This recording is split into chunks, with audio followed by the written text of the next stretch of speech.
登天梯时，刚爬几个台阶我就觉得累了，转身就想往下走，突然神识中传来一道呵斥，敢往回走，打断你的腿！我被吓了一跳，四处张望，没找到说话的人，撇撇小嘴，抬腿就向下走去。就在这时，又一道声音在我神识中响起：小家伙，爬到最上面的一个台阶，那里有99个苏珊等着你哦。孔慈听到豆豆有契约受了，心中反而掠过一丝窃喜。他只是想跟着豆豆蹭吃蹭喝，找个人养他，又没想和豆豆签订契约。没事，我再不义，我就是觉得你豆豆挺不错的，想和他一玩。豆豆听着孔慈的话，不禁挠了挠头，脸上露出困惑的表情。秃毛孔雀，你是不是被打傻了？刚刚不是还骂我坏种的吗？孔慈听到豆豆又叫他秃毛孔雀，气得浑身颤抖。绿豆眼喷火看着豆豆，我叫孔慈，别叫我秃毛孔雀。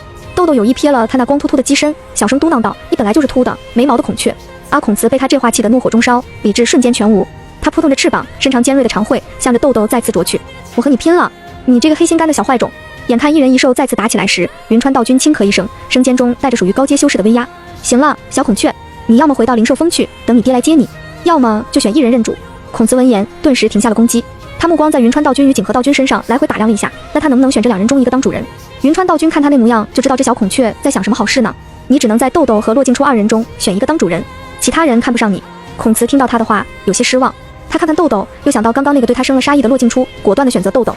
豆豆身上气息干净纯粹，看起来又傻乎乎的，应该很好哄骗才是。我选豆豆，孔慈坚定地说道。豆豆听到这话，小脑袋摇得像拨浪鼓，他瞪大了眼睛看着面前的孔雀，语气中满是嫌弃：你又丑又凶，还喜欢骂我，我才不要你呢。孔慈看他嫌弃的小模样，耳中又听到他的话，肺都快气炸了。别人想和他契约，他都不愿意，他看上了这小幼崽，他居然敢嫌弃他，打又不能打，又想到自己现在的丑样子和这段时间的悲惨遭遇，孔慈忍不住悲由心生。哇哇哇，他张嘴尖锐的鸣叫了几声，随后扯着嗓子大哭了起来。我不就是和兽打架时被打掉了漂亮的降毛吗？又不是不长了，你凭什么嫌弃我？我成现在这样子，不都是你们人族的坏种干的吗？孔慈越哭越委屈，绿豆眼中泪水如断了线的珠子似的，一滴滴的落在地上。豆豆被孔慈的哭声吓了一跳，他站在那里，有些手足无措。他把孔慈欺负哭了。你别哭了。豆豆的声音低低的，他抖着手指，不时抬头飞快地看一眼大哭的孔慈。我不欺负你了，我也不嫌弃你了。孔慈此刻正哭得伤心，哪里听得到豆豆的道歉？一旁的云川道君和景和道君看得连连失笑，这真是卤水点豆腐，一物降一物。云川道君夹杂着灵气的声音在正沉浸式哭泣的孔慈脑海中响起。行了，别哭了，豆豆同意和你结契了。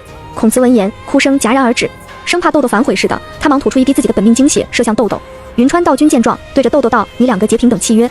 豆豆闻言，小脸上满是认真，他伸出白嫩的手指，轻轻划破指尖，一滴晶莹的精血缓缓滴落，两滴血液在空中相会在一起，随着豆豆有模有样的手势及口中咒语响起，两滴精血化作两道流光，分别射入豆豆和孔雀的眉心。契约成立。豆豆只觉得神识中多了一抹与孔雀的紧密联系，仿佛能感知到他的喜怒哀乐。终于不用再过流浪的苦日子，孔慈也不再哭泣。他看着豆豆，一副理所当然道：咱两个结了契了，就是同生共死的伙伴，你把刚刚吃的那些灵果、灵泉水给我一些。豆豆紧皱着小眉头，有些怀疑地看着他，怎么感觉哪里不对呢？不过他怕孔慈再哭，还是拿出几个果子给了他。他刚刚把孔慈打哭了，要哄哄他。想到此，他又拿出自己最爱喝的灵果汁，给了孔慈一杯。云川道君看得真摇头，小孽徒还没反应过来孔雀在骗吃骗喝呢。冰影峰有了孔慈的加入，果然更加热闹。豆豆和孔慈3天一大打，2天一小打，打完又和好如初。冰影峰上被这两小只弄得天天鸡飞狗跳的。而在这段时间里，洛静初也从静心崖上回到了冰影峰，他变得更加安静沉默了，每天除了修炼就是发呆。这天豆豆去弟子堂上课时，走到路口碰到了秦昊和齐仓，他们两个站在那里看着手中一个圆形发着五彩光芒的东西，脸上满是惊喜和好奇。豆豆见状，眼睛一亮，跑得飞快的到了近前，大眼睛弯成一弯月牙，满脸的好奇和期待。两位小师兄，你们在干什么呢？说着，他目光落在秦昊身上。小秦师兄，你刚刚拿的什么？让我看看。秦昊心下一紧，防贼似的防着他，嘴上却轻描淡写的说：没什么，就是一块破石头。破石头也给我看一下吧。为了让秦昊放心，豆豆安慰似的说道：你放心，我不要，我就看看，看看它长什么样，学习一下，长点见识。秦昊闻言，和齐仓对视一眼。基罗石他们也是偶然所得，第一次见，便给豆豆看看吧。若是他真抢了，他们两个人呢？还怕抢不过他？想到此，秦昊又将那块基罗石拿出来，紧握在手中，向着豆豆的方向伸去。那就是这个基罗石，五彩的，其实也没什么用，就是能留下声音。豆豆看着他手中泛着五彩光的基罗石，小嘴微张，一脸惊讶的样子。哇，真好看哦！说着向前走了一步，伸长脖子想要更仔细的看看那块基罗石。秦昊心中一紧，以为他要抢呢，他下意识的后退了一步，但看到豆豆只是满脸疑惑的看着他，并没有要抢的意思时，他顿时感到有些不好意思。他觉得自己这么大惊小怪的，真是太小气了。于是他又将握着基罗石的手伸向了豆豆。豆豆一脸惊喜，没见过的模样，小脸几乎贴到基罗石上。突然他伸出双手，紧紧地抓住了秦昊的手腕，双手用力地掰着秦昊的手指，试图将基罗石拿到自己手中看看。秦昊本就防着他这一手呢，见他这模样，当下也生气了。两个人开始争夺了起来。秦姐9岁，炼气5层，无论是年龄还是修为，都比豆豆要高出一筹。他用力一推，豆豆顺着小路就滚了下去。滚了几圈的豆豆好不容易停了下来，他抬手摸了一下自己脸上湿漉漉的地方，看到自己小手上满是鲜血，哇的一声大哭了出来。豆豆边哭边从地上挣扎着站起身来，他的头发散乱，满脸的血污，口齿不清地哭喊道：“你个坏人，你把我小脑袋打坏了！你赔我小脑袋！”秦昊看着他这副模样，心中也不由得生出一丝愧疚。他走到豆豆面前，尽量让自己的声音听起来温和一些，从储物袋中拿出一瓶疗伤的丹药，倒了一颗递到豆豆的嘴边，小声地哄道：“豆豆，乖，不哭了，你赶紧把这颗疗伤丹药吃了，吃下去化开就不流血了。”豆豆却毫不领情，他一把推开秦昊的手，扯着嗓子大哭道：“就不，你给我头打坏了，你赔我头！”秦昊闻言撇撇嘴，听过赔东西的，没见过赔头的。他咋赔？他有些不知所措地看向身后的齐苍，以口型示意，现在该怎么办？齐苍小脸一副拽拽的模样，他双手环胸，别理他，让他哭，哭累了自然就不哭了。豆豆的神识一直关注着这两人，听到齐苍这话，哭得更大声了。他边哭边从储物袋中拿出一个莲花状的飞行法器，抛向空中。那法器在空中迅速变大，散发出一道耀眼的光芒。秦昊，你给我头打坏了，我找你师傅去。我知道你师傅是谁，我要让你师傅揍你。话音落下，他纵身一跃，稳稳地落在了飞行法器上面。他驾驭着法器，在空中化成一道流光，向着远处而去。秦昊面色一脸纠结地看着他远去的背影，低低地骂了一句：“大早上出门不利，碰到这种糟心的事。”说完，他又回头看了一眼齐苍，齐苍，我先回单宁峰了。言罢，拿出一个非洲，抛向空中，纵身跃上非洲。非洲化作一道流光，迅速消失在天际。齐苍见状，也急忙祭出自己的飞行法器，跟了上去。等一下我和你一起去，好给你作证，这是真的不赖你。他的声音在风中回荡着。两人毫不犹豫地向着远去的豆豆的方向追去，身影如箭般划过天际。豆豆站在飞行法器上，小身子摇摇晃晃，泪水顺着脸颊滑落，与额头上的鲜血混为一体。他紧紧捂着流血的脑袋，看着前的几座山峰，不知道哪座是单宁峰。突然，一道剑光从他眼前掠过，他连忙伸手拦住那位御剑飞行的师兄，抽噎着问道：“这位师兄，请问单宁峰在哪里？”我要去找界州道君。那师兄看着面前的小家伙，面上一脸好奇：“你找界州道尊做什么？”他徒弟给我头打坏了，他得赔我头。豆豆小脸上血液糊着眼泪，哭得更惨了。那师兄本来想帮他清理干净脸上的血渍，听他这么说，一脸哭笑不得地看着他，并纠正道：“小师妹，界州师祖是大成修士，要换他道尊。咱们修仙界的称呼是换结丹修士为真人，结阴修士为直君，化神修士为道君，大成修士为道尊，渡劫修士为圣君。”纠正完之后，那师兄手指动了动，到底没把他脸上的血渍给清理干净。他怕这小师妹到时候让他赔他证据。他指了指单宁峰的方向，那里就是单宁峰，去吧。豆豆泪眼朦胧中顺着他的手看去，只见一座巍峨的山峰屹立在云端之上，气势磅礴。他催动脚下的法器，一道流光似的快速向着单宁峰的方向而去。紧跟而来的秦昊看到这一幕，一脸怨色地睨了那师兄一眼。那师兄却毫不在意地笑了笑，转身跟在几人身后一起去看热闹了。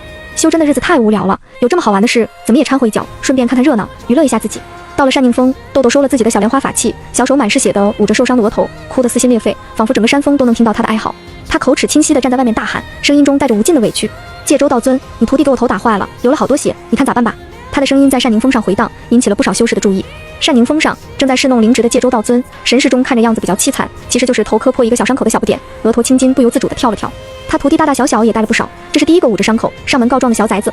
他站起身，随意挥了一下衣袖，将阵法打开，声音淡淡道：“进来吧。”身后跟来看热闹的修士见状，好奇心更盛，好想看看界州师祖现在是什么表情。还有那小团子师妹，真是知错能改，刚刚才被指出来称呼的错误，这回称呼上已经改正了。他们好想看看小团子怎么告状的。秦昊与齐苍两人面色不快的跟在豆豆身后，也回到了单宁峰。豆豆循着界州道尊的指引，到了一处灵植地中，看着面前大片的灵植、灵果，小手捂着流血的脑袋，忘记了哭。哦，好多灵植哦，好大的一株黑莲花啊！咦，这是什么鱼哦？他的眼睛在四周不住地打转，看着面前大片的灵植、灵果和各种奇特的生物，小嘴中不断地发出惊呼声。他慢慢走到界州道尊身旁，用手另一只小手指了指自己流血的地方，抽噎道：“道尊，你瞅瞅你徒弟干的好事，我的头都被他打坏了，流了好多血，你说咋办？你咋赔小孩吧？”界州道尊面部表情抽搐了两下，有些哭笑不得地看着他，带着2分言语问道：“那你说咋办？要不我揍他一顿，帮你报仇行不行？”“那行，你揍他一顿吧。”豆豆点点头，一副认真的小模样。接着他又指了指自己的受伤的头：“那我的头还是坏了，咋办？”界州道尊手指微动，一道灵力抚过豆豆受伤的地方，伤口顿时被止住，不再流血。又是一道灵力如风一般轻柔地抚过豆豆的全身，豆豆由一个脏兮兮的小孩变成一个白白胖胖的胖团子。好了，你的头也好了。界州道君看着豆豆道。豆豆闻言看了一眼自己小手，剑上面的血不见了。他紧绷小脸，小手指着自己的小脑袋，看着界州道尊，固执道：“脑壳打坏了，要不补？”界州道尊看着他咕噜噜四处乱转的眼睛，还有啥不明白的？这小崽子分明是看上他的要员了，想趁机讹他一把。他也不生气，毕竟好久没见到这么有趣的小家伙了，逗逗他也是一种乐趣。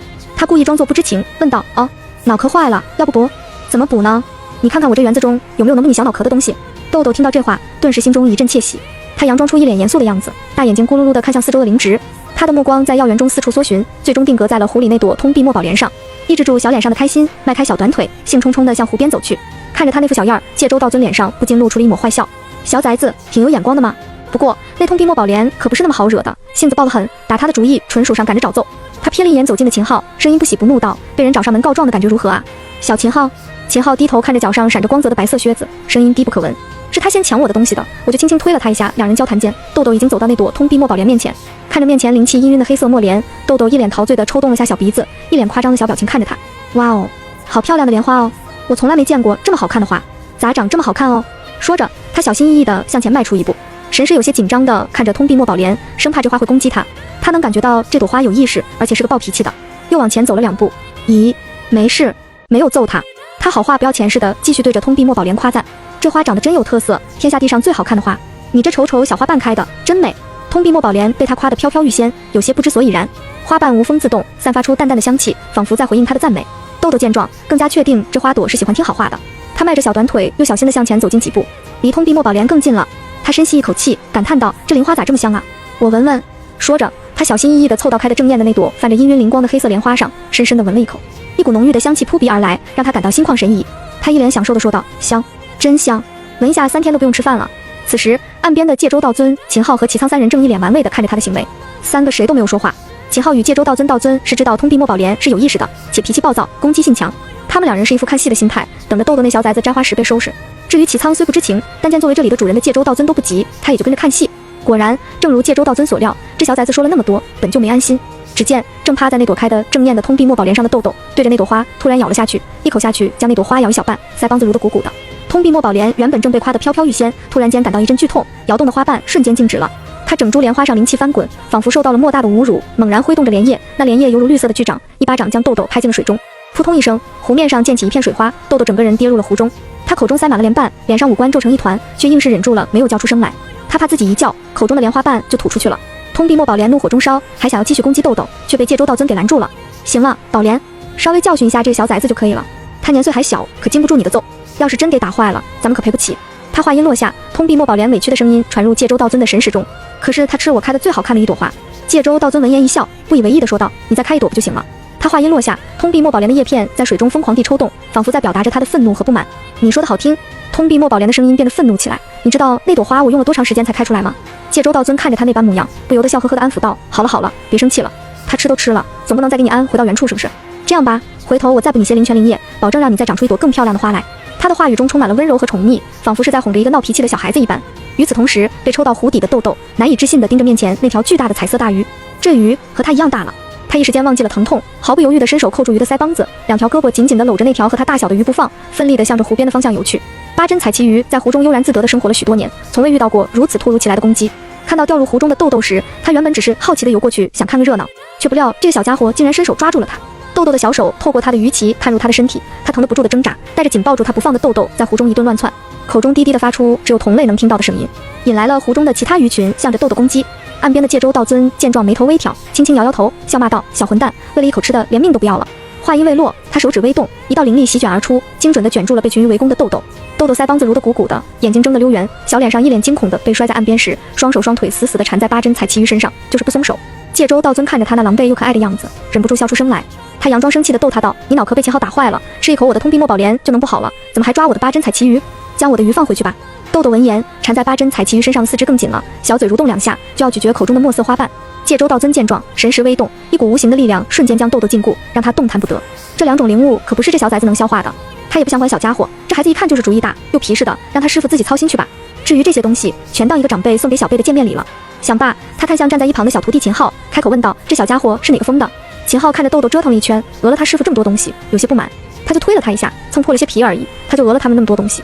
豆豆的头真值钱，他师傅是云川师叔，现在冰隐峰。界州道尊闻言，挥手间一道灵力形成一只巨大的透明手掌，那轻轻一抓，就将豆豆连着那八珍彩旗鱼一起抓了起来，然后手臂一挥，豆豆就向着冰隐峰的方向飞去。云川，接好你小徒弟。界州道尊的声音在冰隐峰上空回荡。正在躺椅上闭目养神的云川道君听到这个声音，猛地睁开双眼，就见他那小孽徒四肢缠在一只和他差不多大小的八珍彩旗鱼身上，不哭不闹，安静地从天而降。云川道君气得冷哼一声，这小崽子去单宁峰干啥了？还抱着一条鱼被扔出来了。他挥手间一道灵气卷出，将快速下坠的豆豆和八珍彩旗鱼轻轻拖住，然后扔到了自己面前。豆豆一落地，就看到云川道君那张熟悉的脸，他顿时心安了不少，自己家他的东西不会被抢回去了。想到此，他松开了紧抱着的八珍彩旗鱼，那鱼儿得了自由，猛地一个弹跳，离他远远的。他挣扎着从地上爬起来，拍了拍身上的尘土，小心地将口中含着的通臂墨宝莲的花瓣吐出来。那花瓣在他口中含了许久，沾染了他的唾液，显得越发黑亮。他拿出一个精致的玉盒，打算将花瓣放入其中。云川道君一直在一旁看着，见到这一幕，他也手抚额，无奈地轻叹一声：“豆豆，你告诉我，这通碧墨宝莲和八珍彩旗鱼你是怎么得来的？”说话间，他手指微动，豆豆手中装着通碧墨宝莲的玉盒瞬间到了他手中。豆豆眼睁睁地看着自己挨揍换来的黑花瓣到了师傅的手中，小跑着到了云川道君面前，小脸上满是防备之色，小心地看着云川道君：“这个花瓣是我的哈。”说着，小手试探性地伸向云川道君手中的玉盒。云川道君警告似的瞥了他一眼，抬手对着他的小胖手打了一下。豆豆手上吃痛，小手嗖的一下缩了回去。他小脸紧绷，斜着眼睛瞪着云川道君，凶巴巴强调道：“花瓣是我的，鱼也是我的。”云川道君将手中的玉盒还有地上的八珍彩旗鱼帮他收了起来。这东西若是被这小崽子偷偷吃下去，估计人也不用要了，直接经脉暴毙而亡。你怎么得来的？豆豆见自己被揍了2顿，换来的东西进了师傅的储物袋，他虎着一张脸，小嘴撅得能挂个小油瓶，生气地回道：“那是我被揍了2次换的。”说到这里，豆豆顿了一下，强调了一下这些东西的来之不易。我为了2口吃的，被揍得可疼可疼了，我都没哭。你赶紧把我的东西给我。云川道君查看一下他的身体状况，见只是轻微的伤势，并不严重，拿出一杯豆豆平日喝的灵泉水，递给他，将这杯水喝完，你的伤的就能好，然后去弟子堂上学去。说话间，又掐了一个清洁术，将豆豆清理干净。豆豆接过灵泉水，一口气喝完之后，喘息了一会儿，灵泉水入体，他被通碧墨宝莲打出的伤也快速恢复着。随后，云川道君轻描淡写的一挥手，一道灵力划过半空，完全不顾豆豆的嘟囔和挣扎，就这样将他扔向了远处的弟子堂。掺了揍，还没吃到鱼和花的豆豆，委屈巴拉的被授课师兄提溜着坐在弟子堂中，成为重点关注对象的上完了一天的课。好不容易熬到了下学，豆豆第一时间拿出了自己的小莲法法器，那法器犹如一道流光，载着他飞快地回到了冰影峰。他一路小跑，跑到云川道君身旁时，豆豆已经是气喘吁吁。豆豆盯着云川道君那双原本灵动的大眼睛，此时充满了期待和小心翼翼。他试探着说道：“师傅，我的鱼呢？我的花泥，你拿出来，我给你做鱼汤吃。”云川道君挑眉看他，脸上的表情似笑非笑：“哦，你啥时候学会做鱼了？我怎么不知道还有这手艺？”豆豆一脸认真地回道：“现学的。你把鱼和花拿出来，我给你做鱼汤喝的去。”怕云川道君不给他东西，他又急忙补充了一句：“师傅，小徒弟为了吃口鲜鱼汤，多长了800个心眼子，还被揍了2顿，可不容易了。”话音落下，一脸期待地看着云川道君。云川道君闻言，忍住笑意：“行吧，看在你为了吃一口鱼遭了那么多罪的份上，我也不贪你的鱼。你去把你洛师姐、顾师兄唤来，让他们2人给你做鱼汤，今儿我们吃鱼。”豆豆一听这话，顿时喜出望外，他连忙转身向外跑去，一边跑还一边大声喊道：“师傅，你等着，我这就去叫洛师姐来做饭。”至于顾云舟，在他眼里就是个吃白饭的，又不会哄小孩，还不会做饭，每次有好吃的还要分给他，直接被他无视了。洛静初鱼汤做好端上桌时，豆豆早已正襟危坐地端坐桌前等候多时。他看着桌上煮好的汤锅，爬到凳子上，站起身，弯腰拿起汤勺盛了一块自己看好的鱼块，就要放在自己早已准备的小碗中。云川道君见状，双眸微眯，拉长的声音中带着几丝危险：“豆豆。”豆豆听到那熟悉的声音，小脸蛋上满是纠结，但还是抬眸看向了声音来源处，那双水汪汪的大眼睛里写满了不舍的。他动作缓慢的，仿若在送出自己的心头肉心的，将自己夹着的那筷子鱼块递向云川道君的方向。“来，师傅，这块鱼肉给你吃。”豆豆的声音软糯糯的，带着几丝不情愿。“你看，小徒弟多孝顺，最好的一块鱼肉都给你了。”云川道君看着他那模样，强忍着笑意，他将面前的碗递到豆豆能够够到的地方，接过那块鱼，然后又将碗放回了原处。豆豆见状，顿时松了口气。小孩吃个自己挨揍换成的鱼太不容易了，要找人做，还要和人分享。他在锅中挑挑拣拣，又咬了一块自己看好的肉，刚想盛到自己碗中，就听景和道君轻咳一声。豆豆的动作一顿，他下意识地看了一眼舀起了鱼块，又看了一眼面色严肃，紧盯着他的景和道君，小嘴不自觉地撅了起来。他依不舍得看了一眼那块鱼，最后还是咬牙将其送到了景和道君的碗中。“来，师叔，这个是豆豆给你挑的，可好吃的一块鱼肉了。”豆豆的努力保持着乖巧的模样说道。做完这些后，他又给自己选了一块大的鱼块，舀到自己小碗中。看着放到自己的小碗中的鱼块，豆豆放心了，终于没人和他抢了。他拿起筷子夹了一筷子鱼送进嘴里，细细地品尝起来。鱼肉入口即化，鲜美的味道瞬间在口腔中蔓延开来。豆豆的大眼睛顿时眯成了一条线，一脸享受的小声嘀咕道：“好吃，太好吃了！这800个心眼子总算没白长，挨揍也值得了。”他这可爱模样和逗趣的话，引得桌旁的其他人忍俊不禁地笑出声来。骆静初看着他那胖乎乎的小脸蛋，忍不住笑着问道：“豆豆，你最近都吃什么了？怎么感觉你胖了好多啊？”豆豆闻言放下手中的筷子，一双原本就圆溜溜的大眼睛瞪得更圆了。他一脸认真地盯着骆静初：“你看错了，我那不是胖，那是福气在膨胀。我长得越来越有福气了。”修为嗖嗖的往上升，小模样人见人爱，花见花开。一旁的顾云舟看着他争瞎说瞎话，撇撇嘴，小声道：“天天晚上加餐，能不胖吗？”豆豆耳朵尖一下子就听到了顾云舟的话，他狠狠地瞪了一眼顾云舟，没理他，开始埋头吃自己的鱼。骆静初去静心崖这段时间，他住进了顾云舟的小院，好几次吃鸡的时候被骆云舟看到过。云川道君看着豆豆那明显胖了一圈的小脸，手指微动，封住他的听觉。随后他看向顾云舟，问道：“你每天晚上给豆豆加餐了？”顾云舟摇头：“我上次和以师修为主的方启玉聊天时，方启玉说他师傅做的云锦鸡味道很好吃，刚好被豆豆听到了。豆豆私下里找到方启玉，给了他一只瑞爪玉鸾鸡为报酬，让方启玉给他做鸡吃。后来方启玉私下问我，冰隐峰有养玉爪瑞鸾鸡没有？他想买2只，我才知道这事。”说到这里，顾云舟看向云川道君，面上有些疑惑：“师叔，不是你给他买的玉爪瑞鸾鸡？”骆静初自是知道这事，他接道：“什么买的？上次我去灵兽峰选灵兽时，他不知道怎么偷的人家的鸡。他话音落下，几人的目光再次落到豆豆身上。只见豆豆正吃得欢快，完全不知道自己已经成为了众人讨论的目标。云川道君听完两人的话，有些头疼。这熊孩子果真为了一口吃的，多长了800个心眼子。再让他这般吃下去，就成青云宗最胖的小胖子了。他们这一脉就没出现过胖子。他撤掉豆豆的听力封闭，板着脸看向他，豆豆，你的瑞爪玉兰鸡呢？拿出来一只，大家一起吃。豆豆闻言，吃饭的动作微微一顿，嘟起小嘴，有些愤愤地瞥了一眼顾云舟。他意念一动，从储物袋中拿出一个大盆，重重地放在桌上，然后对着桌上的其他人，脸上挤出一丝热情的邀请，来吃吧，别客气，这些都是好肉。众人看向他放在桌上的那口锅，只见锅中满是鸡屁股、鸡头、鸡脖子，各种奇形怪状的鸡零件。大家目光齐齐的再次将目光转向豆豆，眼神中充满了无奈。玉爪瑞鸾鸡最好吃的是那一双鸡爪，次之是鸡腿，再就是鸡翅膀。合着这熊孩子吃鸡太多了，之间好吃的吃，不好吃的全都剩了下来。云川道君看着他，声音中夹杂着一丝危险的气息，鸡爪子和鸡腿都拿出来，给你师兄师姐每人分一个。豆豆坚定的摇头，没有了，真的吃完了。云川道君闻言，倒也没再逼他。作为化道道君，他早已辟谷近千年，吃东西对他来说纯属找些乐子。现在他也只是陪陪这些小孩子罢了。顾云舟倒不介意，灵修做出来的美食又是玉爪瑞鸾鸡，有得吃他就很满意。他伸手夹起一块鸡脖子，放入口中细细咀嚼起来。骆静初有些嫌弃，只尝了2口，还是觉得通碧墨宝莲汤熬的8珍彩旗鱼更加美味可口。一顿饭还没吃完，3只小的就已经受不住鱼汤的灵气，经脉一阵刺痛。在云川道君与景和道君的指引下，他们纷纷坐在地上打坐静声，四周的灵气仿佛受到指引一般，如潮水般向着院子中涌来。豆豆、骆静初、顾云舟3个分别占据院子一角，盘膝闭目打坐。一夜过去，第一个睁开眼睛的是骆静初，他的脸上露出一丝满意的笑容，修为已经由炼气8层成功的晋升到了炼气9层。第二个睁开眼睛的是豆豆，他下意识地查看了一下自己的修为，当看到自己已经炼气5层时，他顿时眉开眼笑，嘴角上扬成一个满足的弧度。嘻嘻，果然多吃点好东西就能长修为。云川道君和景和道九君2人同时蹙起眉头。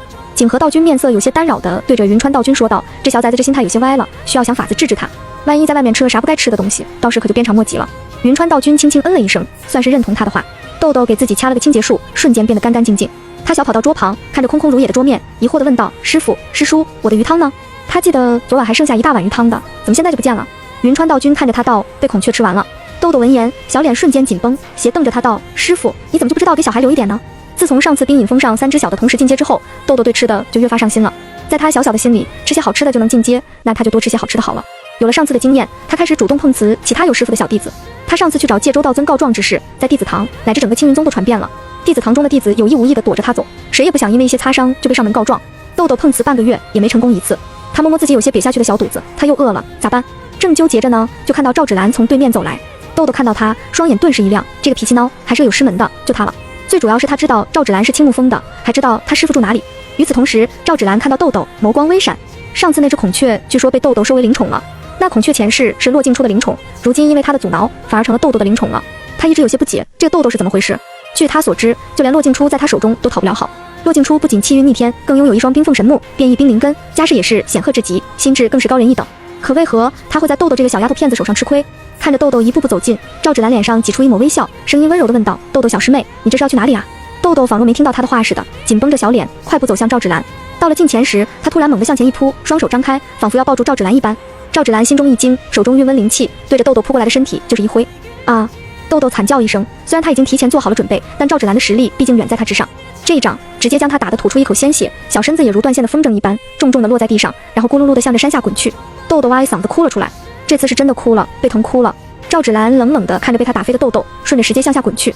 他的脸上没有一丝愧疚和歉意，只有无尽的冷漠和嘲讽。算起来，他和豆豆也结了几次仇了。第一次，豆豆趁他受伤抢了他的储物袋和灵兽袋；第二次，他为了报仇将豆豆掳走，本想杀了他，却不想反而差点死到他手中；第三次，登仙街上，豆豆无故说自己抢了他的东西，以炎灵术将他从登仙街上扔了出去，害他差点就与青云宗无缘；第四次，他想抢骆静初的机缘，却被豆豆人中截胡。若说他对豆豆没有不利的心思，他自己也不会相信，但是他至少还知道私底下动手，而这个豆豆当真是一点忌讳也没有。真以为他是稀有的光灵根，宗门就会无限度的纵容他吗？此时豆豆趴在地上哭了2嗓子，他挣扎着从地上站起身，摸了摸头上湿漉漉的地方，果然又是一手血，鲜血混合着泪水顺着他的小脸滑落，看上去可怜兮兮。豆豆泪眼婆娑地看着赵芷兰，边哭边扯着嗓子叫嚷道，赵芷兰，你个小坏种，你把我打坏了，我要告诉师傅去，让你师傅揍你这个熊孩子。话音未落，他拿出自己的莲花状法器抛向空中，法器在空中瞬间变大，变成层层叠叠的莲花状，散发着淡淡的光芒。豆豆哭着纵身一跃，稳稳地落在莲花上，驾驭着他心爱的小法器，在空中划成一道流光，向着青木峰的方向快速飞去。赵芷兰心中一惊，突然想到前段时间关于豆豆去找界州师祖告状之事，据说豆豆那次从界州师祖那里讹了不少好东西才被送走。他一脸黑线的看着豆豆远去的背影，心中暗叫不妙。这小孩不会又想以同样的方法去讹他师傅吧？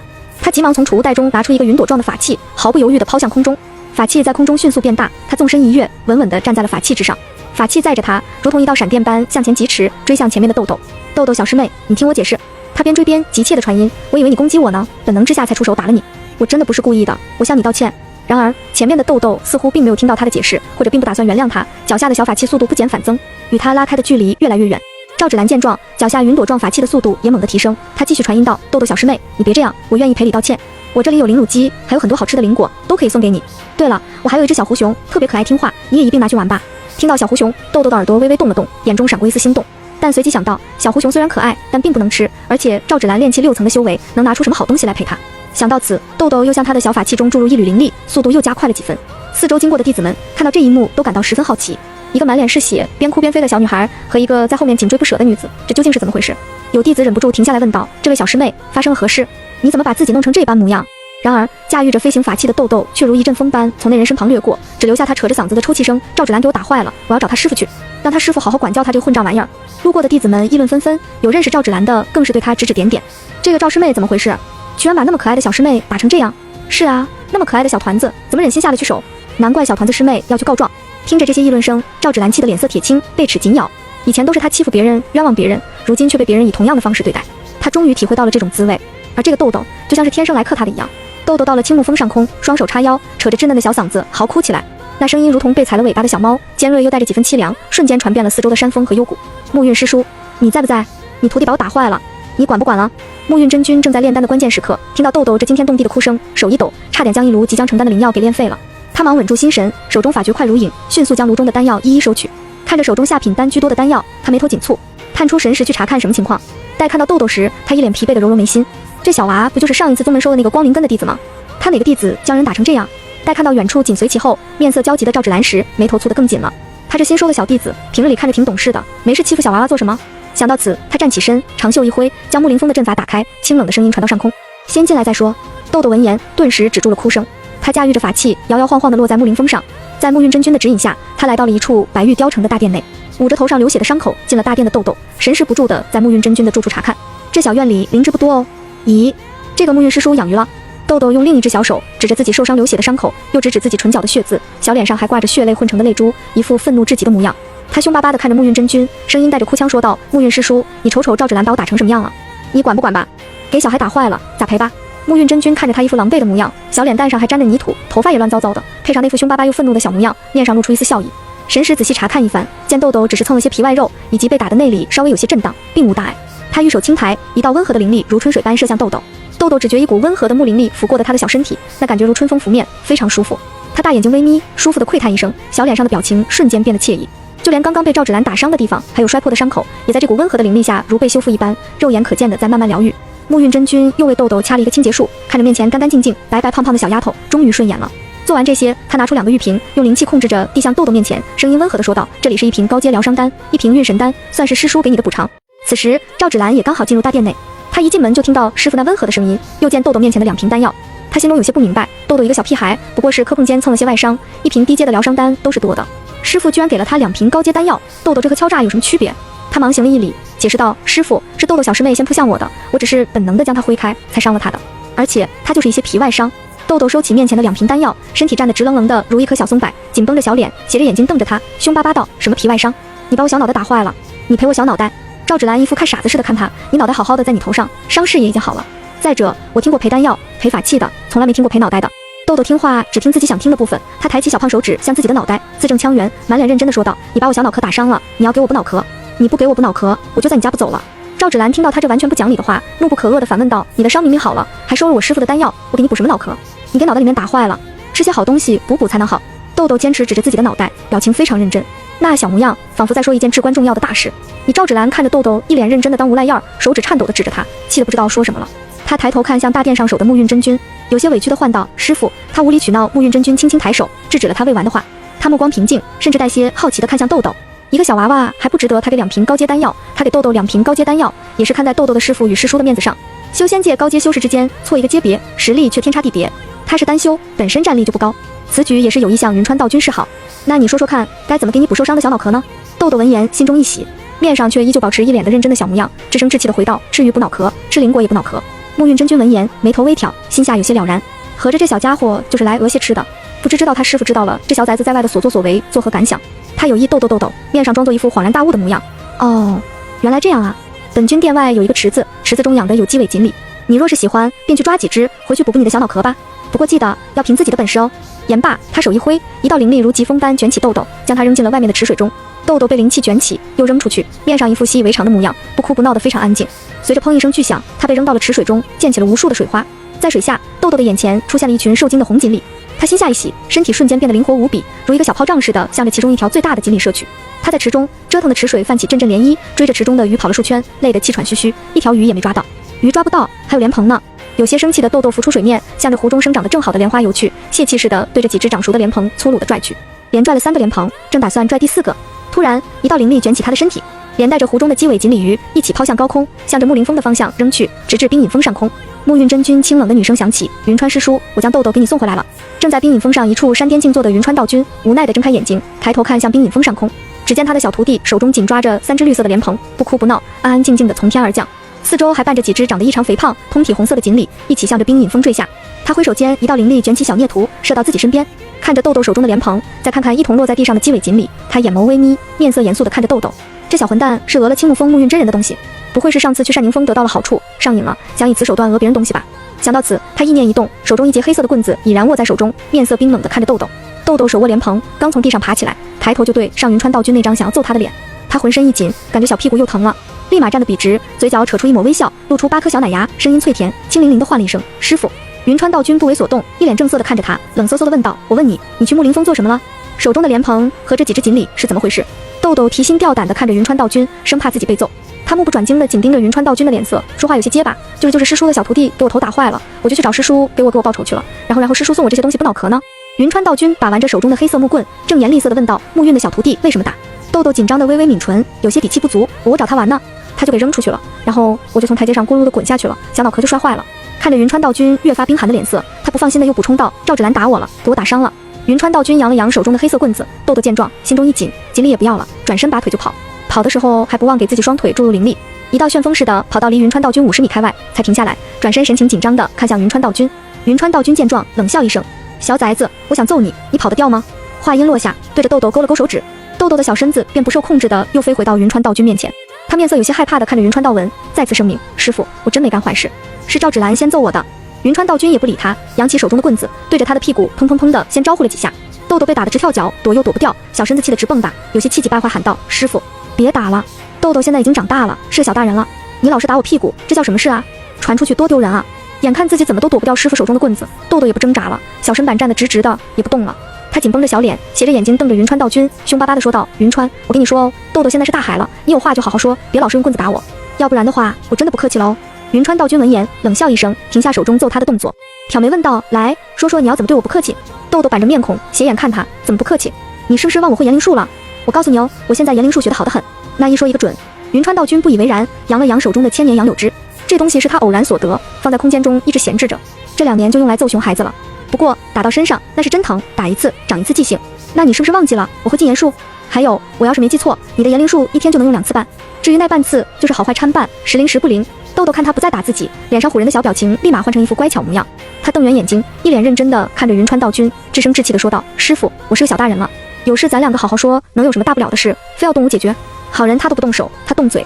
云川道君把玩着手中的杨柳枝，微微眯起眼睛，危险地问道：哦，那你的意思是我就是个坏人喽？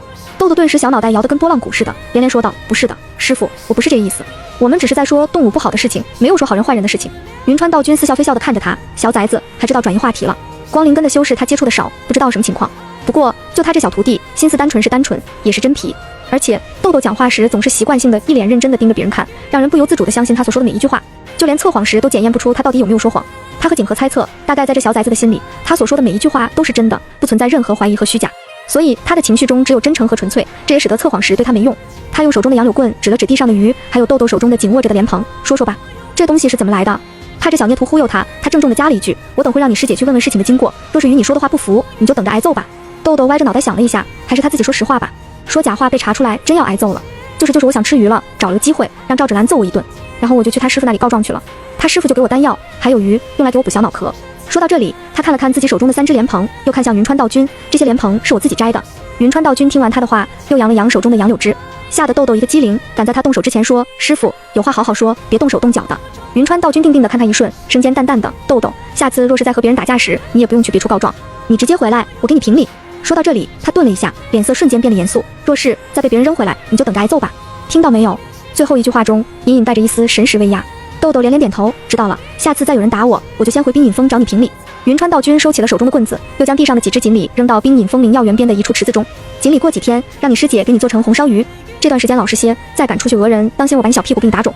被教训了一顿的豆豆收敛了许多，也不敢再主动碰瓷弟子堂的小弟子了。因着他才连续2次碰瓷成功，每次都是哭着告到对方师傅那里。弟子堂的小弟子现在对他是又气又无奈，年龄最小的豆豆反而成了弟子堂中最无人招惹的存在。这天中午，豆豆从弟子堂中下学之后，走在路上，摸摸自己有些瘪的小肚子，小脸上一脸的忧伤。他不能让别人赔他脑壳了，他的玉爪瑞鸾鸡也吃完了，哎，他的伙食变差了，他好不容易吃起来的福气又瘪下去了。仇人，要不再偷点鸡吃吧？灵寿峰的鸡最多了，他偷几只别人也不知道，他这次少偷几只应该没事的。想到就做，他拿出自己的莲花飞行法器，抛向空中，纵身一跃而上，稳稳地站在法器上，催动自己的小莲花。豆豆的身影在空中化成一道流光，向着灵寿峰的方向迅速掠去。到了灵寿峰，一名身着灰色外门弟子服饰的弟子眼尖地瞥见了远处蹦跳着走来的小团子。他看着小团子那一身白色镶金边的亲传弟子服，宗门长老的亲传弟子，若是能教好这小团子，说不定还能得些好处呢。想到此，他忙不迭地迎了上去，脸上堆满了笑容，语气中满是讨好的问道：“这位小师妹。”那弟子说到这里，突然顿住了，他面色有些纠结地看了一眼豆豆炼气5层的修为，有些想骂娘。谁能告诉他这哪来的小怪物？5层半岁，炼气5层，这是打娘胎里就开始修炼了吧？不愧是亲传弟子，福气，大写的福气。他以后再也不嫉妒这些亲传弟子了，这都不是一个级别的，嫉妒有什么用？他面上堆笑，心中不住地给自己打气。修真界以修为论辈分，人家修为比他高一阶，他该叫师姐，这师姐叫的一点也不冤。他忙改口道：“这位小师姐可有什么需要帮忙的？”豆豆耳朵动了动，心中止不住的开心，哈哈，有人叫她小师姐了，哎，她是小师姐了。她学着师傅平日里一副高人的模样，挥挥小胖手，面上一副淡然的样子。没事，我过来瞧瞧有没有好看厉害的灵兽，给自己挑一个小伙伴。那弟子看着他那副小大人的模样，眉头微挑，哟，这小胖墩居然还会装高深，可惜他那小模样和高深不沾边，只想让人抱抱捏捏那小胖脸。他忍住捏小胖团肉嘟嘟小脸的冲动，笑着道：“好的，小师姐，那你慢慢看，看上哪个尽管和我说。”豆豆一副高冷模样的嗯了一声，然后挺直脊背，迈着小短腿向着灵兽院的方向走去。走了几步，他发现那个大师弟一直跟着他。他停下脚步，背着小手，45度抬头看天，想了一下，然后拿出一瓶宗门发的丹药，转身扔给身后的那名弟子：“你不用跟着我，我自己转转。这瓶药是给你的。”他是师姐了，给这个比他大很多的师弟一点东西是应该的。但是他来灵兽峰是偷鸡的，可不能带这个大师弟一起。平白的一瓶丹药，那弟子顿时笑得牙不见牙，眼不见眼，热情地说道：“好的，小师姐，看上哪只灵兽，只管和我说就行。”豆豆微抬下巴，努力模仿着云川道君平日里那淡然的模样，小手一挥，说道：“知道了，你忙去吧，我自己随便转转。”那弟子闻言，乐呵呵的去忙其他的了。这小师姐能处，一言不合就送丹药，这种土豪小团子，他可是喜欢的紧呢。希望以后能多碰到几个。豆豆站在原地等了一会儿，见人已经走远了，他迈开小短腿，向着鸡舍的方向狂奔而去。那地方他记着呢。哦，他的玉爪瑞鸾鸡在向招他手呢。他香喷喷的小鸡腿，他来喽！一溜烟跑到养鸡场，豆豆趴在篱笆外，双眼放光的盯着里面数不尽的玉爪瑞鸾鸡，看着里面无数双玉白的鸡爪在他面前走来走去，他仿佛看到了无数的鸡爪子等着他吃。他口不自觉地吞咽了下口水，伸出小舌头舔了舔嘴唇。他四周看了看，还是有些不放心，于是又释放出神识探向四周，确认四周真的没人了之后，他这才从储物袋里拿出了上次用过的坛子。他在坛子里放了半罐子灵米，然后在灵米上放了几颗灵兽丹，又放了几个灵果子。做完这一切之后，他小心翼翼地将坛子放进了篱笆里面。还是有些不放心的豆豆，又在四周撒了几只虫子。他蹲在篱笆外，双手伸进篱笆内做好准备，耐心地等待着玉爪瑞鸾鸡过来吃他的东西。此时，灵兽峰的一个山峰上，一蓝山青年模样的男子神识中扫到豆豆奇怪的行为，微微挑眉。他怎么感觉这崽子想偷他们灵兽峰的鸡？他收敛自身的气息，身形一动，如同一阵风般飘然而至，悄无声息地立于鸡园的上方，静静地看着豆豆的行为。此时正等着抓鸡的豆豆突然感觉有些不对，他皱了皱小鼻子，神识小心地探向四周。四周一片寂静，并没有什么异常。他悄悄松了一口气，以为自己感觉错了呢。就在这时，几只玉爪瑞鸾鸡似是闻到了灵兽丹的味道，咕咕叫着跑了过来。有几只去抢草地上的虫子，有2只向着豆豆准备的坛子跑来。豆豆见状大喜过望，他屏住呼吸，紧张地盯着面前的几只鸡。其中一只玉爪瑞鸾鸡咕咕叫着伸长鸡脖子，尖长的喙伸向了坛中的灵兽丹。待鸡头大半都伸进坛子中时，豆豆眼疾手快地一掐住鸡的脖子，意念微动间便将那只肥硕的玉爪瑞鸾鸡收进了灵兽袋中。上方的蓝山青年见状眉头微挑，他身形一闪，便到了豆豆身后，正要伸手去抓这个偷鸡的小家伙时，却见他又迅速地偷走了另一只鸡。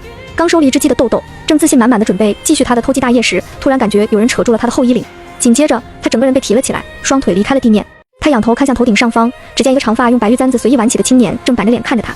豆豆见状，唇角迅速扯出一抹微笑，大眼睛弯成一弯月牙，甜甜的唤了一声：“师兄好。”玉书真人闻言，似笑非笑的看着手中的小团子，看到你偷灵兽风的鸡，师兄很不好。豆豆抿了抿唇，小脸很是认真的回道：“没偷鸡，我在钓鸡。”玉书真人看他那模样，脸颊抽动了一下，做出一副恍然大悟的模样。哦，原来你在钓鸡啊！看这操作熟练度，一定不是第一次做这事吧？豆豆听到这话，本来在玉书真人手中挣扎的小身体突然不动了。他怔怔地看着玉书真人，眼珠子咕噜噜乱转。他上一次偷鸡被看到了，反正他鸡都吃完了，鸡骨头都不知道扔哪里了，找也找不到了，没证据他就没偷。想到这里，豆豆的大眼睛弯成了一抹弧度，露出8颗小奶牙，笑容灿烂的摇头道：“我刚到这里，还没钓到鸡呢。”玉书真人轻笑一声，重复道：“哦，你还没钓到鸡呢？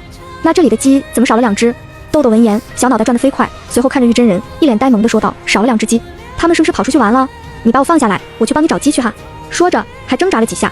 看着玉书真人不为所动，他一脸认真的接着道：“你尽快给我放下来，我现在就帮你找鸡去。”玉书真人哼哼冷笑2声，抬起另一只手，对着豆豆的小屁股啪啪啪就是几声清脆的巴掌声。小崽子，上次的10只鸡肯定也是你偷的吧？最后一个字中夹杂着一丝危险的意味。豆豆被打了几下小屁股，也不敢吭声。那10只鸡确实都被他吃完了，打几下小屁股就打几下吧，反正这次小屁股被打也不亏。玉书真人手打得有些酸，把豆豆扔到地上，看着小家伙揉着屁股，眼泪汪汪的，他以为他被吓到了，说话的声音也稍微温和了些。把那2只鸡交出来。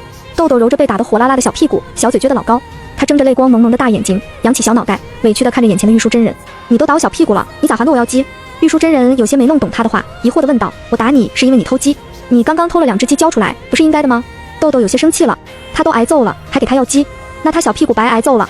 想到此，他紧绷小脸，小嘴撅得能挂个油瓶：“你打我了，就不能再要鸡了？要不你载我几下，让我再钓几只鸡？”玉书真人被他的话气笑了：“小崽子，合着我打你一下屁股就换1只鸡是吧？”豆豆认真的点头：“是这样的，打一下换1只鸡，你刚刚打我好多下呢，我都没数清。”说着他还伸出小手开始数起来，那模样真的在认真算挨了几下打。玉书真人没理他这话茬，反问道：“你是不是叫豆豆？云川师叔的小徒弟？上次收徒时他也在大殿上，他认得这古灵精怪的小家伙。”“是的，我叫豆豆，是云川最喜欢的小徒弟。你既然认识我，就把我的鸡给我吧。”他一脸理所当然的说道，仿佛玉书真人真的欠他鸡似的。来灵兽峰偷鸡，被他抓到了打了几下，反倒他欠这小崽子的鸡了。为了几只鸡去找云川师叔也不太可能，他要怎么才能又惩治了这小家伙，又能杜绝他下次再来偷鸡？思考了仅仅一瞬，玉书真人便有了决定。他轻轻的一挥手，封住了豆豆的灵气，使他暂时无法施展法术。随后他又对豆豆施了个禁言术，让他无法开口说话。玉书真人的目光在篱笆上缠绕的藤蔓间游移，他伸手扯下几根粗壮的藤蔓，不过豆豆的挣扎和叫喊，粗鲁而迅速地将他五花大绑了几圈。豆豆的小胖身子在藤蔓的束缚下显得愈发圆滚滚，他瞪大了眼睛，一脸气愤地看着面前这个绑了他的坏人，张了张口却说不出任何话来。无视豆豆的怒视，玉书真人叫来附近的一名弟子，对着那弟子吩咐道：“去，将这小娃娃带到任务堂人流最多的地方，找一株粗壮的树，将它挂在上面。”说到这里，他顿了一下，一脸坏笑地看着嘟着小脸还有挣扎的豆豆，偷鸡还偷得那么理直气壮，不给他个深刻的教训都对不起平白无故被他吃掉的鸡。再在他旁边挂个木牌，上面写上豆豆偷了灵兽峰12只鸡，被罚挂树上3天。说罢，他将手中怒瞪着他的豆豆递给那名弟子。那弟子看着被绑了几圈的豆豆，心下吃惊，这就是大家一直在找的偷鸡贼。上次灵兽峰一下子丢了10只鸡，又找不到原因，大家还以为灵兽峰上出现了什么异兽呢，弄得峰上的弟子紧张兮兮的，没想到偷鸡贼居然是个小胖团子。这小团子是怎么在不惊动其他人的情况下偷了那么多只鸡？幸好这次被玉书师叔抓到了，若不然他们又要全峰上下戒严，等着抓异兽呢。那弟子躬声应了句：“是，玉书师叔。”弟子这就去。言罢，拎着豆豆转身向着任务堂的方向而去。到了任务堂前，那弟子寻了个显眼的位置，在一棵树的树杈上小心翼翼地挂上了豆豆。随后他又在旁边挂上一个木牌，上面用醒目的字迹写着：“豆豆偷灵兽峰12只鸡，被罚在此挂3天。”做完这些之后，那弟子便转身回了灵兽峰，前去向玉书真人复命。双手双脚被绑住，挂在粗大树杈上的豆豆被玉书真人封了灵力，又被施了禁言术，不能使用灵力，张口又发不出声尖。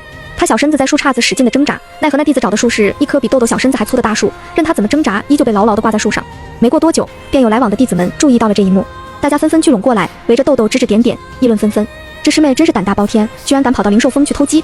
灵兽峰最好的吃的就是鱼爪瑞鸾鸡的那一双鸡爪子了。小师妹，那鸡爪好不好吃？滋味如何？小师妹，你哪个峰的？有熟悉的人没有？我去通知与你相熟的人来数你啊！大家看着被挂在树上的小胖团子，一阵嘻嘻哈哈的。有人更是直接走上前来，伸手戳了戳豆豆胖嘟嘟的小脸，那触感就像是戳在了一团柔软的棉花上，让人忍不住想要多捏几下。哎呀，他的小胖脸戳着真好玩。那女修眼睛一亮，忍不住又伸手捏了捏豆豆肉肉的小脸。被捏脸的豆豆顿时气得瞪圆了眼睛，他板起小脸，撅着小嘴，斜着眼睛狠狠地瞪着那女修。可惜的是，他自认为凶狠的小模样，在其他人看来就更可爱、更好玩。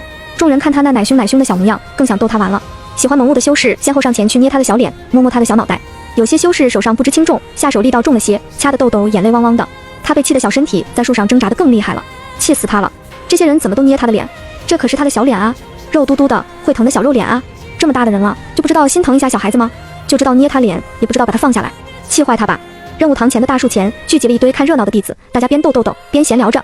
天色渐渐暗了下来，弟子们也逐渐散去，四周变得静悄悄的，只剩下小豆豆一个人被孤零零地挂在树上。被挂在树上很难受的豆豆，急得豆大的眼泪啪嗒啪嗒的顺着胖嘟嘟的脸颊滴落在地上。他讨厌这些师兄师姐，笑话他，捏他小脸，捏完也不把他放下来，都是坏人。正哭得委屈呢，突然听到一个熟悉的声音，唤道：豆豆。豆豆听到这个声音，泪珠挂在长长的睫毛上，忘记了掉下来，脸上的表情瞬间转为惊喜。洛师姐来救他了，洛师姐是个好人，他以后就和洛师姐好。洛静初走到近前，看着被挂在树杈子上的豆豆，忍住笑意，将人从树上抱下来。他伸手轻轻一挥，一道灵力便将藤蔓割断，随后又给他解了禁言术和灵力封禁。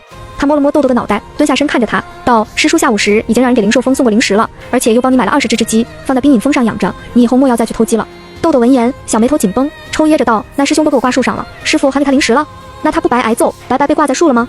洛静初帮他掐了一个清洁术，又捏了捏他的小胖脸。你偷了人家的鸡，人家才把你挂在树上的。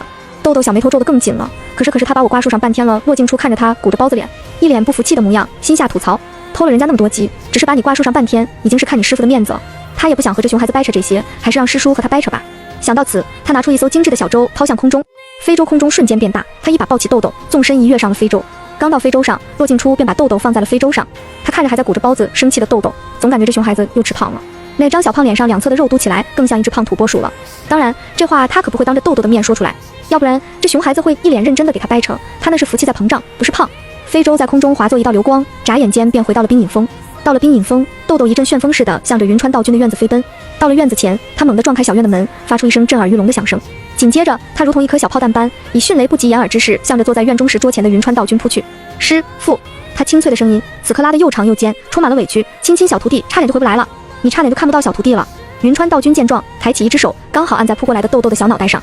他语气里带着几分无奈与宠溺：站好，好好说话。豆豆双手紧紧抓住他的手腕，小脑袋使劲地往上顶，试图挣脱他的束缚。亲亲小徒弟被人欺负了，抱一个吗？云川道君淡淡地瞥了他一眼，脸上却是没有丝毫的动容。他果断地拒绝道：不抱。豆豆闻言，顿时站直了身体，紧纵小脸，嘟着小嘴，不满道：我都被灵兽峰的师兄挂树上半天了，你不去救我，回来还不抱我，你不喜欢我了是不是？云川道君看着自己养这么久的小徒弟，比刚来青云宗那会长高了有半个头，小胖脸两侧的脸颊吃得像只土拨鼠，四鼓鼓的。刚来那会粘那只变异白虎粘得很，自从那只白虎闭关进阶后，慢慢的开始粘他和景和了。小孩子活泼些是好，但是这小崽子是不是活泼过头了？不去讹人家吃的，现在开始偷鸡了。他揉揉额头，无奈道：不喜欢了，师傅的老脸都被你丢光了，还咋喜欢你？豆豆听到他说不喜欢自己了，顿时急了：咋就不喜欢了？昨不还说我是你最喜欢的小徒弟吗？你昨天还说你不淘气，很乖很听话，今天为什么去偷鸡？那我没鸡吃了，想吃鸡了，想吃鸡就拿零食去买，你为啥要偷？豆豆挠挠头，呆呆地看着云川道君，忘记了，我下次不偷了，我下次想吃东西就拿零食换哈，你还是喜欢我吧。云川道君闻言轻叹一口气，豆豆也该出去看看外在的世界了，再这般一点事也不懂，以后可就要出问题了。自从上次的闹剧之后，冰饮峰养了一群鸡，又从宗门弄了一些红锦鱼养着，池子里也养了一些豆豆爱吃的莲子，这熊孩子终于安分下来，不再骗吃骗喝。云川道君叮嘱骆静初与顾云舟在宗门附近历练时可以带上豆豆。这一日，骆静初接到一个任务，前往宗门后山采摘赤玄果，同去的有顾云舟，还有陆剑锋的宁采玉、石南烟。出发那天，几人带上小拖油瓶豆豆，驾驭着各自的飞行法器，向着后山深处的方向而去。赤玄果生长在后山赤地熊的领地内，这种果子呈赤红色，味道与杏铁相似，是炼制补血丹的必备药材。到了后山时，众人看着面前的山谷内在恣意玩耍的赤地熊，商量了一下。石南烟和顾云舟负责挑衅赤地熊，吸引他们的注意力，而骆静初和宁采玉则趁机采摘赤玄果。我呢？我干啥啊？豆豆抬头看着已经商量好的几人，疑惑地问道。几人闻言，低头齐齐看向有他们腰高的糯米团子，一阵沉默。你干啥？你不捣乱就很好了。当然，想可以这么想，说是不能这么说的。骆静初脑子飞快地转动起来。豆豆能干啥？谁能告诉他一个不到6岁的熊孩子能干啥呢？不如给这熊孩子找个事做吧，只要不捣乱，干什么都好。他看着豆豆那张像土拨鼠似的脸颊，眼睛一亮。土拨鼠会打洞啊？给豆豆找个打洞的活做，估计这熊孩子会挖得干净满满。豆豆，骆静初蹲下身子，笑眯眯地看着他，你找个土比较软的地方，将你的龟壳拿出来盖在上面，然后在地下挖一个洞穴。过会，如果我们打不过这群赤地熊，就躲在你挖的地洞中。豆豆听到骆静初的话，包子脸紧紧绷起，斜着眼睛瞪着他，蒙凶蒙凶的道：骆静初，你看我是傻子吗？你忽悠小孩呢？这是打洞的时候吗？骆静初闻言搓了搓手指，差点就忍不住去捏豆豆那嘟起的包子脸了。豆豆豆小师妹最近对别人捏她脸很生气，她不能捏。她解释道：豆豆，这不是忽悠小孩，这只是咱们分工的策略。你看看那些赤地熊数量太多了，而我们只有几个人，如果硬拼的话很难有胜算，所以我们需要找一条退路，而这个退路就需要你来帮我们挖了。豆豆看他知错不改，错上加错，不想理他了，不拿他当队友，这是让小孩很生气。他决定了，他自己去摘赤地果，他不和他们组队了。他正着小脸敷衍道：行吧，你们去吧，我在龟壳里挖洞，等你们打输了再投奔我。几人见他同意，同时松了一口气，只要这熊孩子不捣乱，就是对他们最大的帮助。当下骆静初给豆豆找了一个地方，设了一个阵法，让豆豆在里面挖地洞。四人安置好豆豆之后，相互对视一眼之后，石南烟与顾云舟两人驾驭法器，向着赤地熊的居住地直直而去。到了赤地熊居住地上方，两人毫不犹豫地收起飞行法器，对着还没反应过来的赤地熊就展开了猛烈的攻击。赤地熊见有人擅闯熊族地盘，还攻击他们，瞬间怒了，嘶吼着向着石南烟与顾云舟群攻而起。石南烟与顾云舟在前面狂奔，身后跟着一群怒吼的赤地熊，场面十分壮观。与此同时，骆静初和宁采玉也开始了行动。他们见攻击力强的成年赤地熊大多都跟着石南烟与顾云舟离开了山谷，便趁着这个机会飞快地向着赤玄果树而去。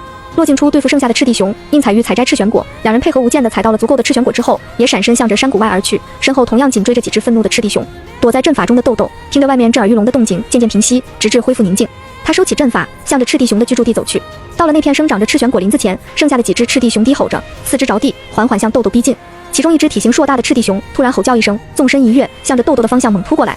豆豆见状也不害怕，他迅速从储物空间中拿出一条香气四溢的灵蜂蜜烤鱼，睁大眼睛，一脸真诚地递向扑过来的赤地熊：来，吃吧，吃了咱们就是朋友了，就不能攻击我了。那赤地熊见状，猛地刹车，卧坐在豆豆面前，居高临下看着面前的人族小幼崽，双眼紧盯着豆豆手中的蜜汁烤鱼，张大的口中口水不住地滴落，甚至打湿了豆豆的衣襟。赤地熊嗫呜了几声，一口将烤鱼叼在口中，转身向一旁走去，独自享受美食。四周的其他熊见状，口水不住从微张的口中滴落在地，眼含羡慕地看着那只坐在一旁吃蜜汁烤鱼的赤地熊。随后烟雾着向豆豆靠近，豆豆有些嫌弃地斜着眼睛瞪了一眼那只在吃他烤鱼的赤地熊，不满地嘟囔道：你瞅瞅你口水把我小衣服都弄脏了。言罢，小手极为熟练地给自己掐了一个清洁术。他看着四周将他围起来的赤地熊，也不害怕，不就是烤鱼吗？他有好多储食呢。他又拿出几只烤好的灵蜂蜜烤鱼，给了他们一人一只。那些赤地熊接了他的烤鱼后，果然不再攻击他，而是满足地坐在地上享受美食。这时，一只小赤地熊抢不到蜜汁烤鱼，它眼巴巴地看着豆豆，然后快速地爬向豆豆。它如爬树般熟练地爬到豆豆的身上，直到爬到豆豆的肩膀上。与此同时，其他的赤地熊小幼崽也先后爬到了豆豆身上。豆豆头顶上趴着一只熊崽子，两只肩膀上各蹲着一只熊崽子，两条腿上还挂着两只。他有些嫌弃地将头顶上的那只熊崽子轻轻地扔到地上，又把腿上的两只拿下来放到地上，肩膀上的两只也扔到地上。随后纵身一跃上，跳上一棵赤玄果树，开始摘树上长得又大又红的赤玄果。那些被他扔到地上的小赤地熊幼崽们，一个个呜呜叫着，似乎有些委屈，扭动着胖乎乎的身躯，快速爬上了树，然后一个个瞄准了豆豆的方向，快速爬去。不多时，豆豆身上又挂满了赤地熊的幼崽。别坐我头上，你有我半个脑袋大了，吃这么重还老喜欢爬我头上，给我小脑袋压坏了。这是我的腿，不是树，别爬了。呦呦呦，这是小孩的身体，不是树，别爬了。到外出追赶另外几人的成年熊回来时，他们闻着空气中生人的气味，又听到豆豆不停的抱怨声。那些成年熊低吼了几声，似乎在询问情况。留在族地的几只成年熊也跟着低低吼叫几声，算是回应。随后他们就不再管和族内的小幼崽闹成一团的豆豆了。豆豆觉得赤玄果它摘的也足够多了，就带着爬在他身上的熊崽子跳到地上。他带着一身的熊崽子走向在溪水中抓鱼的成年赤地熊。那只吃了他烤鱼的成年熊见状，极快地掠过他身旁，随后跑到河中，双手在溪水中各抓一条鱼，向着豆豆的方向砸了过去。其他熊见状也纷纷效仿，将手中抓到的鱼向豆豆扔去。一时间，豆豆站的地方满是向他飞来的鱼。咦，干啥呢？这么热情的送我鱼，小孩有点招架不住哦。温柔一点，别砸了，扔旁边，别扔我脸上。豆豆一边叫着，一边收了大部分鱼。随后，他向着一旁的林中走去，身后跟着爬成一队的熊崽子和几只成年熊。豆豆走到林中一片空旷的地方，拿出了自己的小剑。他手指微动，那剑似是有意识一般，在林中一阵飞转。接着，林中的树枝哗哗哗地向着地面落去。豆豆收了这些树枝，手指在动，林中干枯的树枝纷纷向着他的方向飞来，被他收到了自己的储物袋中。那些小熊在他身后排排坐的，看得津津有味。捡了足够的树枝，豆豆又带身后的一队小熊回到河边。捡了足够的树枝后，豆豆带着身后的一队小熊崽们回到了河边。他将这些树枝拿出来堆到一边，然后拿出一个大锅，将之前收到的鱼一股脑地扔了进去。接着他手指微动，河中的水仿佛受到了吸引一般，化成一团泉水向着锅中飞来。他又在锅中加了不少灵蜂蜜和一些灵兽丹，扔了不少的赤玄果进去，开始给这些赤地熊煮鱼吃。后续接原文第53章。